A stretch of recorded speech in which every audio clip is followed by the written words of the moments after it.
Latest updates ఎప్పటికప్పుడు పొందడానికి Big TV WhatsApp channel follow అవ్వండి. లింక్ డిస్క్రిప్షన్ లో ఉంది. అంటే ఎవరో గాలి ముండా కొడుకులు అన్నదానికి అక్కడ చచ్చిపోయావు నువ్వు జర్నలిస్ట్గా నువ్వు ఎక్కడ చచ్చిపోయావు? Shame on you. ఎట్లా నీకేం తెలీదా? అంటే పవన్ కళ్యాణ్ని తిడితే నన్ను ఎవరు తిడతారు? పవన్ కళ్యాణ్ మనుషులు తిడతారు. నువ్వు జర్నలిస్ట్ తిడతావా? అంటే ఎందుకు తిడతావు? ఎందుకు నేను పాపం చేశాను నేను చెప్పు. కాదు ఎంతను ఇప్పుడు ఇదే సైకో ఫ్యాన్స్ అని హైదరాబాద్ అంతా గొడవ జరుగుతుంది. ఎవడన్నా ఎక్కడైనా ఒక ప్రభాస్ కానీ, ఒక చిరంజీవి కానీ, ఒక అల్లు అర్జున్ కానీ ఎక్కడికైనా వెళ్తుంటే ఆ మీటింగ్లోకి ఒక 20 మంది పవన్ కళ్యాణ్ మనుషులు వచ్చేసి పవన్ కళ్యాణ్ జిందాబాద్ ఆ ప్రోగ్రాం జరగనీయకుండా తెలుసుగా నీకు అది తెలిసి చూస్తారు. ఎవరినాడు అతను మన అల్లు అర్జును నీకు పవన్ కళ్యాణ్ గురించి మాట్లాడాను డోంట్ కేర్ ఏమని చేసుకోండి పోండి. అది ఆయన చూశాడు కదా, వాళ్ళొద్దని చెప్పాలి కదా, అయిపోయింది. మళ్ళీ చిరంజీవి గారు పెడితే చిరంజీవి గారు కూడా డ్యాన్స్ చేశాడు. ప్రభాస్ మీటింగ్ అక్కడ ఎక్కడ మీటింగ్ జరిగితే 10 మంది వచ్చి పవన్ కళ్యాణ్ అంటే నువ్వు సాటి హీరో కదా, నువ్వెవడరా మా ఫంక్షన్స్లో వచ్చి మీరు గొడవలు చేయడానికి మీరెవరు అని ఒకసారి నాపావా? ఆపడతను. నాకు తెలుసు వాళ్ళ క్యారెక్టర్ ఏంటో.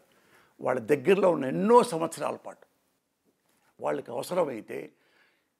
అవసరమైతే నోటికి గోద అరికాళ్ళకు కూడా ఎనపోస రాస్తారు.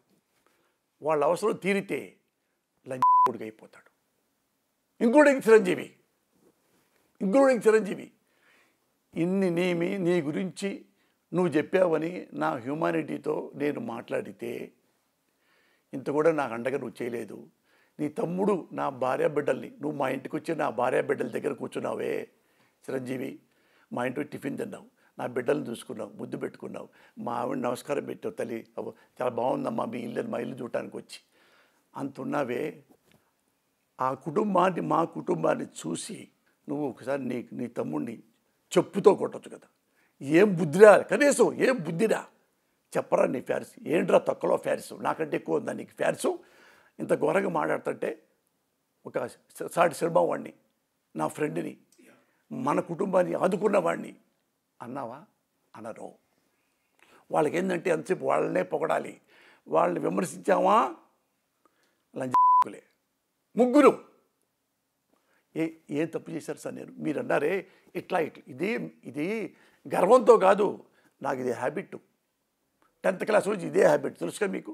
కాలేజీలో ఇదే, యూనివర్సిటీలో ఇదే, ఇటు అనుకుంటా. నేను ఏడుతూ కూడా ఇలాగే అనుకుంటా. అంతేగాని ఇది అహంకారంతో ఏం కర్మన్నా. నేను ఒకసారి పవన్ కళ్యాణ్ తిట్టాలంటే నా నరాలు తెగిపోయినాయి అన్న. ఏమన్నా మా ఇంట్లో కూడా అమ్మలేదా? నువ్వు ఏమన్నావు? నారా లోకేష్ బాబు మా అమ్మని తిట్టాడు, డబ్బులు పెట్టి మరీ తిట్టించాడు, ఖబర్దార్ లోకేష్ బాబు అన్నావే. మరి లోకేష్ బాబుని ఏమీ అనలేదే, పచ్చి బూతులు తిట్టాడే, నువ్వే పబ్లిక్లో చెప్పావే. మరి ఏంటి సార్ పోసాను ఒక్కడే దొరికాడా? పోసాను ఒక్కడే ఏపీసీఐడికి ఆ కేసు ఇచ్చారా? మరి డైరెక్ట్గా వాలంటీర్కి పెట్టొచ్చుగా. అయ్యో ది లెజెండ్ పవన్ కళ్యాణ్ అలా అమ్మని తిట్టాడంట నారా లోకేష్ బాబు. చెప్పిన వాడెవడు? వాళ్ళ కొడుకే, ఆ అమ్మగారి కొడుకే పవన్ కళ్యాణే. ఇప్పుడు ఏమైపోయింది అవన్నీ? నీకు ఎమ్మెల్యే టికెట్ ఇస్తే ఓటైపోతే, మంత్రి పదవి ఇస్తే, డిప్యూటీ ముఖ్యమంత్రి వస్తే అదేంటి మర్చిపోయావు కదా. ఇప్పుడు రిపీట్ చేయగలవా దాన్ని? మీకు ఒకసారి 2016లోకి వెళ్దాం. నంద్యాల ఉప ఎన్నిక జరుగుతున్న సందర్భంలో పబ్లిక్ మీటింగ్లో జగన్మోహన్ రెడ్డి అన్న మాట మీకు గుర్తుందా? చెప్పండి. ఈ సీఎంని నడి రోడ్డు మీద తీసుకొచ్చి కాల్చిపాడేయండిరా అన్నాడు. ఆ మాట గుర్తుందా మీకు? ఒక సీఎంని ఆ మాట అంటాన్ని సమర్థించారా మీరు? ఏ మాట అన్నావు చెప్పు. నడి రోడ్డు మీదకి తీసుకొచ్చి కాల్చిపాడేయాలన్నాడు. చంద్రబాబు నాయుడిని ముఖ్యమంత్రిని నడి రోడ్డు మీద తీసుకొచ్చి కాల్చి పారేయండి అంటే అది తప్పు. ఏమైపోయిందంటే ఇప్పుడు జైసీకర్ని వైసీపర్ని ఏం తిట్టావు నువ్వు? నిన్ను ఇక్కడే చంపితే ఎవడుగుతాడు అని అన్నావు. అక్కడేమో పోలీసుల్ని నా కొడుకుల్ని తరిమి కొట్టండి అని తిట్టావు. ఈ తిట్టుకి పోలీసుల స్పందన లేదా? ఈ ప్రజల్లో స్పందన లేదా? ఒక వాడిని అంటే జగన్మోహన్ రెడ్డిని చంపితే రేపు ఎవడొస్తాడు అని కూర్చోడు. క్లిప్పింగ్స్ ఉన్నాయి చూడండి. మూడోసారి వాడు బచ్చాగాడు దున్నపోతు తరిమి కొట్టండి, సీసం పోయండి, శేషం అంటే తెలుసుగా, శేషం పోతే చచ్చిపోతాను. చంపండి అని పబ్లిక్గా చెప్పిన ఈ ముఖ్యమంత్రి ఇట్లాంటివి అంటే నా వల్ల పెద్ద ప్రొవొకేషన్ ఉండదన్నా. ఒక పెద్ద నాయకుడు మాట్లాడుతుంటే నిజంగా శేషం పోయొచ్చు, నిజంగా చంపేయచ్చు, చంపితే ఏం కాదుగా, ఆ బాబు గారు చూస్తారేమో అన్నంతగా మీరు చెప్పారే. పబ్లిక్లో ఎన్నోసార్లు మీరు ముఖ్యమంత్రి అయ్యారే, పోలీసులు తరిమి కొట్టంట నా కొడుకుల్ని నువ్వు అన్నావే. ఇలాంటి దౌర్భాగ్యమైన మాటలు, బాగా రెచ్చగొట్టే మాటలు అశోక్ నేను అన్నానా ఇది కూడా అన్నావు. ఇప్పుడు నువ్వు ముఖ్యమంత్రి నారా చంద్రబాబు నాయుడు గారిని ఏం విమర్శించారో మీరు చెప్పండి. ఒకవేళ మీరు అన్నది ఓకే, చంద్రబాబు నాయుడు గారు ఈ మాటలు అనటం అనేది కరెక్ట్ కాదు, తప్పు అని మీరు అంటున్నారు. కానీ మీ నాయకుడు ఏం చేశాడు అంటే ఇది నేను అడుగుతున్న ప్రశ్న కాదు, టీడీపీ వాళ్ళు అడుగుతున్న ప్రశ్న నేను అడుగుతున్నాను. చెప్పండి. వాళ్ళు ఏమంటారు, ఇప్పుడు ఒక పార్టీ ఆఫీస్ మీదకి 100 మందిని పంపి పట్టపగలు విధ్వంసం చేయమని ఏ ముఖ్యమంత్రి చెప్తాడు? ఒకటి. రెండు, అదే మాజీ ముఖ్యమంత్రి ఇంటికి జోగి రమేష్ లాంటి వ్యక్తులు ఒక కాన్వాయ్లో 100 మందిని బీభత్సం చేయమని ఏ ముఖ్యమంత్రి ఆదేశిస్తాడు?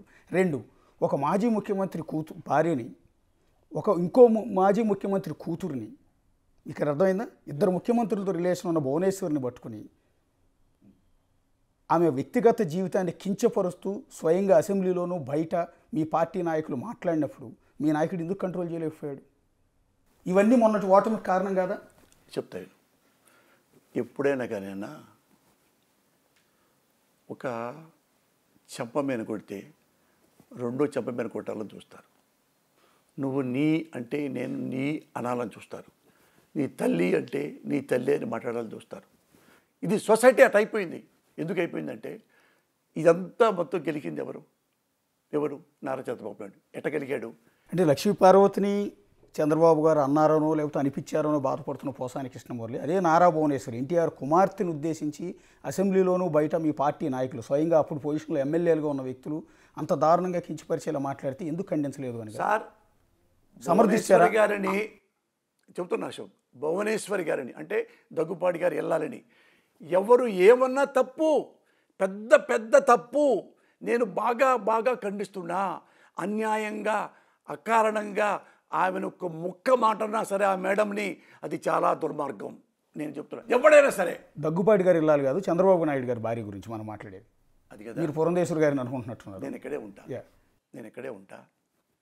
ఒక క్లిప్పింగ్ చూపించండి, అది ఒక క్లిప్పింగ్ చూపించండి. నారా లోకేష్ దొంతి మాధవరెడ్డి కదా, నారా లోకేష్లో దొంతి మాధవరెడ్డి పోలికలు ఉన్నాయి అని మీ ఎమ్మెల్యే అనలేదా? మీకు మద్దతు ఇచ్చిన ఎమ్మెల్యే అనలేదా? అసెంబ్లీలో దొంతి మాధవరెడ్డి గురించి కూడా మనం మాట్లాడుకుందామని ఇంకో ఎమ్మెల్యే అనలేదా? ఆ మాటలకు కాదు ఆ రోజు బాధపడి చంద్రబాబు నాయుడు అసెంబ్లీ నుంచి బయటికి వెళ్ళిపోయి శపథం చేసి పార్టీ ఆఫీసులో కూర్చొని కన్నీళ్లు పెట్టుకుని చిన్నపిల్లాడి మాదిరిగా బోర్ను వెలిపించింది అందుకు కాదా? నాన్న నువ్వు ఎట్ట చెప్తున్నావు అంటే నీదే క్వశ్చను నీదే ఆన్సర్ లాగా ఉంది. ఇప్పుడు నేను ఒకటి అడిగా, ఆ అసెంబ్లీలో మొత్తం క్లిప్పింగ్ చూస్తే మీరు చెప్పిన మాటలు ఏది ఆ పేరెత్తి దానికి ఏంటో సమాధానం చెప్పండి అని వాయిస్ నాకు వినపడితే ఈరోజే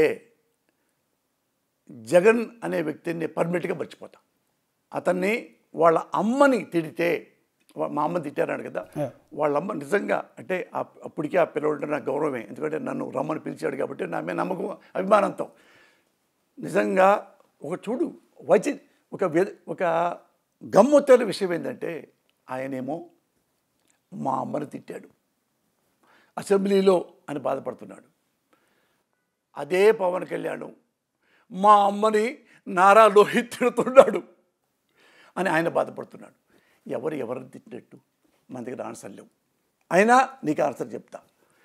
నిజంగా లోకేష్ బాబు గారి అమ్మగారు రామారావు గారి కూతురు పిల్లలు పాదాభివందనం.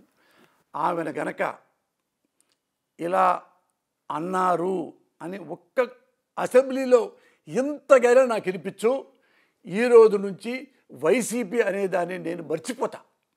ఇంకొకసారి వైసీపీ పేరెత్తిన, జగన్ పేరెత్తిన నా కొడకానండి, నా కొడక. ఒక తల్లిని నారా చంద్రబాబు గారి ఇల్లాలని, నారా లోకేష్ గారి అమ్మగారిని అంత మాట్లాడతారా మీరు? పశువులా? ఇన్నాళ్ళు నేను బుద్ధి లేక అది నాకు తెలియక ఇప్పుడు అశోక్ చెప్పబట్టి నాకు తెలిసిందిరా, నేను చూశానురా, ఇక మీ పార్టీ వద్దు, మీ నాయకుడు వద్దని నేనే ఒక కొబ్బరికాయ కట్టుకొని చాలా సంతోషం జగన్ గారు, ఇక మీ పేరే నేను ఎత్తనయ్యా, దండం పెడతా అని నేను నారా లోహిత్, నారా చంద్రబాబు నాయుడు గారి బొమ్మల్ని నా మెడలో కట్టుకొని నేను వెళ్ళిన ప్రతిసారి అమ్మా ఈయన మంచి నాయకుడు, దీని తర్వాత యువ నాయకుడు లోకేష్ బాబు, ఈయనకే ఓట్లేయండి, ఫర్దర్గా ఈయనకే ఓట్లేయండి, ఇతను కూడా పిల్లవాడు చాలా మంచివాడు, అమ్మను బాగా ప్రేమించేవాడు, అంటే ప్రతి తల్లిని ప్రేమిస్తాడు అని నేనన్నీ ప్రాపకాండా చేస్తా, వాళ్ళు వద్దన్నా సరే. For more videos like this, subscribe Big TV channel.